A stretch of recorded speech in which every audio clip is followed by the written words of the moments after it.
நபி அவர்கள் நமக்கு கற்றுக் கொடுத்திருக்கிறார்கள்.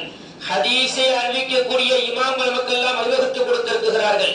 மக்காவில் தொழுதால் 1 லட்சம் நன்மையை அல்லாஹ் வைத்திருக்கிறான்.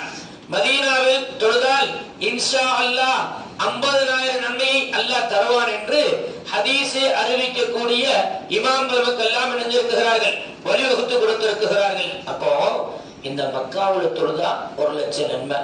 நாம இப்ப 4 நாள் ஆச்சுங்களா? வந்து 4 நாள் 5 நாள் ஆச்சா? 3 நாள் ஆச்சு, 4-5 நாள் ஆச்சு. இப்போ இந்த 4-5 நாள் இந்த 1 லட்சம் நன்மை நமக்கு நம்முடைய மகத்துவத்தை தெரியாமல் நாமெல்லாம் தொழுது கொண்டிருக்கின்றோம். கொஞ்சம் நமக்கு அறிவையும் ஆற்றலையும் எல்லாம் நமக்கு தந்திருக்கிறார். கொஞ்சம் சிந்தனை செஞ்சு பார்த்தோம்னு வச்சுக்கோங்களேன், அல்லாஹ் எனக்கு இவ்வளவு பெரிய பாக்கியத்தை தந்திருக்கிறான் என்று ஆச்சரியமா இருக்கும். என்ன தெரியுங்களா? அல்லாஹு அக்பர். இந்த 1 ரக்காயத்தை தொழுதால் 1 லட்சம் நன்மை.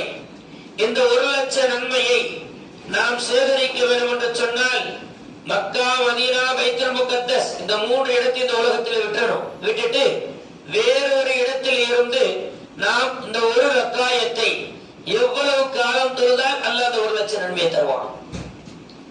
அதாவது 1 ரக்காயத்தை ஒரு நாள் கூட விடாம எவ்வளவு காலம் தொழுதால் அல்லாஹ் அந்த 1 லட்சம் நன்மையை தருவான்னா கணக்கு போட்டு பார்த்தா ஆச்சரியமா இருக்கும். 55 வருஷம். எத்தனை வருஷங்க? 55 வருஷம் 6 மாசம் 20 நாள். 55 வருஷம் 6 மாசம் 20 நாள் ஒருவர் இந்த 1 ரக்காயத்தை விடாமல் தொழுதால் அல்லாஹ் 1 லட்சம் நன்மையை அல்லாஹ் தருகிறான். அப்போ நாம இந்த மக்காவுக்கு